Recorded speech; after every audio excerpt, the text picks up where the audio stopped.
आतंकी ड्रोन से बम धमाके की साजिश रच रहे थे। ड्रोन टेक्नोलॉजी में बदलाव कर धमाके की योजना थी। कार ब्लास्ट से पहले रॉकेट धमाके की योजना थी।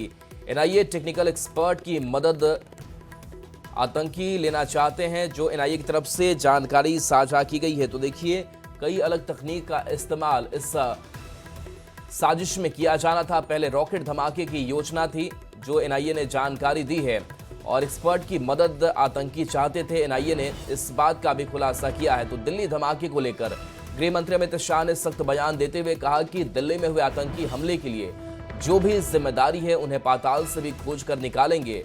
हरियाणा के फरीदाबाद में नॉर्थ जोनल काउंसिल की बैठक के दौरान अमित शाह ने दिल्ली ब्लास्ट में मारे गए लोगों को श्रद्धांजलि दी और सख्त लहजे में दिल्ली ब्लास्ट के दोषियों को गंभीर परिणाम भुगतने की चेतावनी दी। उन्होंने कहा कि मोदी सरकार की आतंक के खिलाफ जीरो टॉलरेंस की नीति है और दिल्ली ब्लास्ट के दोषियों को नेस्तनाबूद करने के लिए बड़ा सर्च ऑपरेशन और जांच अभियान चलाया जा रहा है। जिन लोगों ने दिल्ली ब्लास्ट को अंजाम दिया था, अगर वो पाताल में भी छिपे हैं तो उन्हें जांच एजेंसियां खोज निकालेंगी।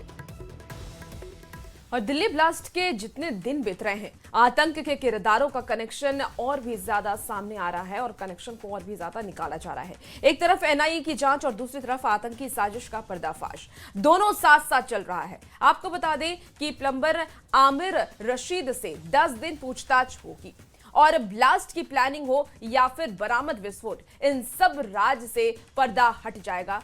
ये रिपोर्ट आपको दिखाते हैं।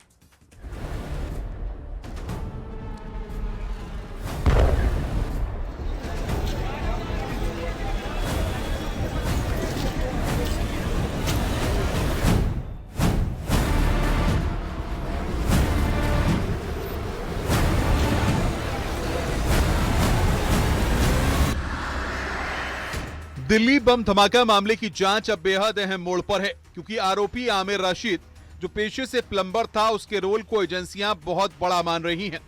इसी वजह से अदालत ने आमिर को 10 दिन की रिमांड पर भेज दिया है। इन 10 दिनों में एनआईए उसे उसके पुलवामा की घर हरियाणा के मेवात, जहां 2900 किलो अमोनियम नाइट्रेट बरामद हुआ था, वहां लेकर जा सकती है। इसके अलावा एनआईए फरीदाबाद के अल-फलाह यूनिवर्सिटी, यूपी के सहारनपुर, लाल किला यहां ब्लास्ट हुआ था, वहां पर लेकर जा सकती है। आमिर को उन डॉक्टरों के साथ आमने सामने बिठाकर पूछताछ की जा सकती है।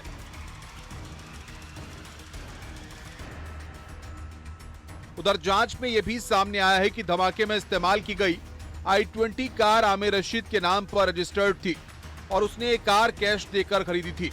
एजेंसियां ये जानना चाहती हैं कि कार खरीदने और उसे उमर मोहम्मद तक पहुंचाने के लिए आमिर को कितनी रकम दी गई। सबसे बड़ा सवाल यह है कि पुलवामा में प्लम्बर का काम करने वाला आमिर आखिर जैश के मॉड्यूल से कब जुड़ा, किसके संपर्क में आया और इस पूरे नेटवर्क में कितने लोग देश के खिलाफ साजिश रची।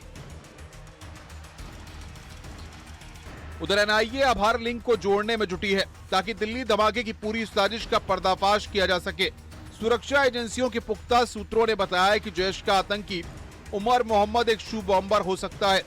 जांच टीम को उसकी i20 कार के राइट फ्रंट टायर और ड्राइविंग सीट के नीचे से एक जूता बरामद हुआ है, जिसमें एक मेटल जैसा सब्सटेंस मिला है। शुरुआती जांच में शक है किसी सब्सटेंस से ब्लास्ट को अंजाम दिया गया। ब्लास्ट स्पॉट, टायर और बरामद शूज, तीनों जगह से अमोनियम नाइट्रेट मिला। ट्राई एसीटोन ट्राई पेरोक्साइड मिलना भी बड़े पैमाने पर साजिश हो सकती है। एजेंसियों को इस बात की भी तस्दीक हुई है कि जैश के आतंकियों ने बड़ी तादाद में ट्राई एसीटोन ट्राई पेरोक्साइड इकट्ठा कर रखा था, यानी किसी बड़े धमाके की प्लानिंग पहले से तैयार की गई थी। यही नहीं, अमोनियम नाइट्रेट के साथ ट्राई एसीटोन ट्राई पेरोक्साइड का इस्तेमाल हुआ, इसकी भी पुष्टि हो चुकी है। बड़ा खुलासा यह भी है कि मॉड्यूल को 20 लाख रुपए गिरफ्तार लेडी डॉक्टर शाहीन के जरिए दिए गए थे। कार की पीछे की सीट के नीचे भी स्फोटक के निशान मिले हैं, जिससे ये थ्योरी और मजबूत हो रही है कि उमर मोहम्मद ने ठीक उसी पैटर्न पर ब्लास्ट किया जैसा 2001 में अमेरिका की फ्लाइट में शू बॉम्बर रिचर्ड रीड ने करने की कोशिश की थी। Bureau report, news 18, Uttar Pradesh, Uttarakhand.